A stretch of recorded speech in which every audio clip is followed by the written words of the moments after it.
Hello students, मैं doctor Radhika Agarwal. मेरे अपने चैनल पे आपको एस्किमो जनजाति के बारे में हम लोग बात कर चुके हैं। हम लोग पिग्मी जनजाति के बारे में बात कर चुके हैं। ये लोग कहाँ पाए जाते हैं, इनका निवास स्थान क्या है, ये लोग भोजन कैसे करते हैं, ये लोग शिकार कैसे करते हैं, सबके बारे में बात कर चुके हैं। अब हम अपने वार्तालाप को बुशमैन जनजाति के बारे में भी बात कर रहे थे। हम आधा आ चुके हैं। उम्मीद है आप लोग को समझ में आ रहा होगा।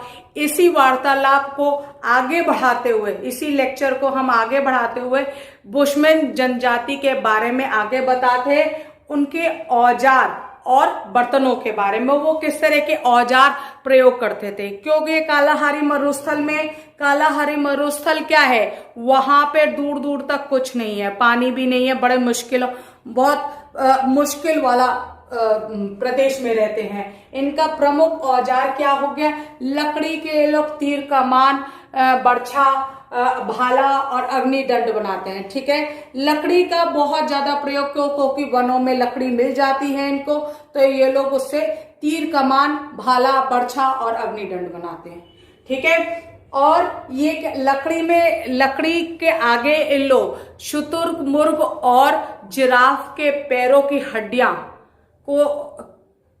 के अग्रभाग, तीर कमान के अग्रभाग को बनाने के लिए ये शुतुरमुर्ग और जिराफ के पैरों की हड्डियों को घिसकर उसको तैयार कर लेते हैं और तीर के आगे उसको लगाते हैं। ठीक है, अब कई स्थानों पर हम लोहे का भी प्रयोग करते हैं ये लोग। ठीक है ना, बुशमैन जनजाति के लोगों को लोहे का मालूम है, तो ये लोहे का भी प्रयोग करते हैं। शुतुरमुर्ग और जिराफ के पैरों की हड्डियों को घिसकर ये तीर के आगे लगा देते हैं, जिससे वो नुकीली बन जाती है। दूर से उनको शिकार करने, क्यों ये लोग मांसाहारी होते हैं, तो इनको शिकार करने के लिए कुछ ना कुछ तीर चाहिए, दूर से चलाते हैं। तो ये क्या होता है, पीछे की तरफ तो ये लकड़ी का बना होता है, आगे की तरफ नुकीला करने के लिए ये शुतुरमुर्ग या जिराफ के पैरों की हड्डियों को इकट्ठा कर लेते हैं और उसको घिसकर ये नुकीला बना लेते हैं और तीर के अग्रभाग में इसको लगाकर शिकार करते हैं। ठीक है, ये जानिए, ये बात ध्यान रखिए कि ये लोग मांसाहारी प्रवृत्ति के लिए, इस मांसाहारी प्रवृत्ति को प्राप्त करने के लिए ये लोग तीर कमान, बर्छा, भाला और अग्निदंड का प्रयोग करते हैं। ठीक है, अग्निदंड को घिसकर आग पैदा की जाती है, जिससे आग क्यों अग्निदंड को घिसकर ये लोग क्या करते हैं, आग पैदा कर लेते हैं। आग क्यों पैदा करते हैं, जिससे जानवरों को डराते हैं। जो ये लोग जहां रहते हैं, जिन स्थलों में, उसमें ये जंगली जानवर आके आक्रमण नहीं कर दे, इसलिए अग्निदंड से अग्नि प्रज्वलित कर ये उनको डराते हैं। शुतुरमुर्ग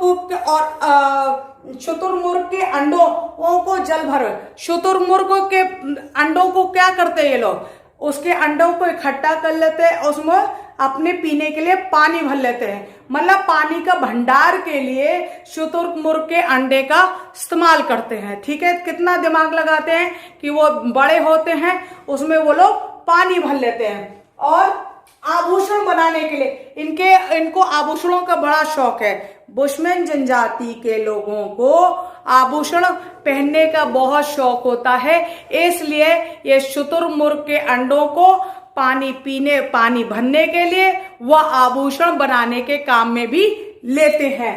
अब हम इनकी सामाजिक व्यवस्था के बारे में बात करते हैं। ठीक है, अभी तक तो हमने इनके औजार व बर्तनों के बारे में बात कर ली कि किस तरह से कालाहारी मरुस्थल में ये लोग किस तरह के औजार और बर्तन इस्तेमाल करते हैं। ठीक है, अब हम इनके सामाजिक व्यवस्था के बारे में बात करते हैं। सामाजिक व्यवस्था से ये लोग, बुशमैन जनजाति के लोग बंधे हुए हैं। इनका ये दल बनाते हैं जो कि 20 या 20 से अधिक लोगों का बनता है। 100 से ज्यादा नहीं होता है एक दल में, 20 हो या 20 से अधिक हो, 100 तक के लिमिट है इनकी।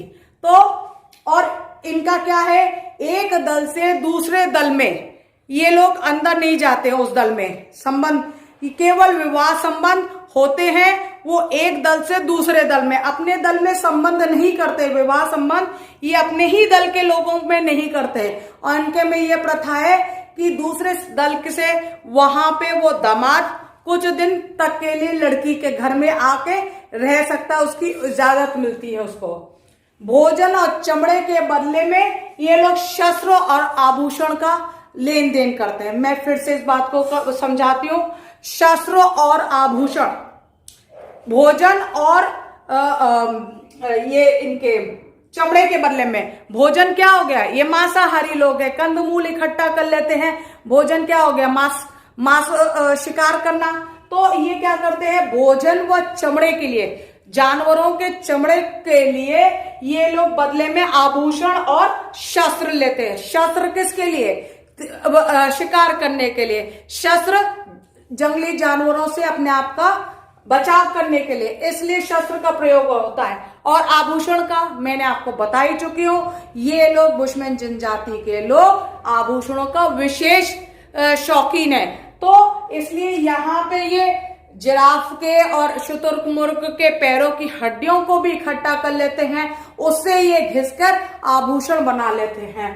तो आप ये समझते हैं ये एक दल से दूसरे दल में भी जो आदान प्रदान हो रहा है भोजन और चमड़े के लिए, वो मात्र इनके शस्त्र और आभूषण को लेकर होता है।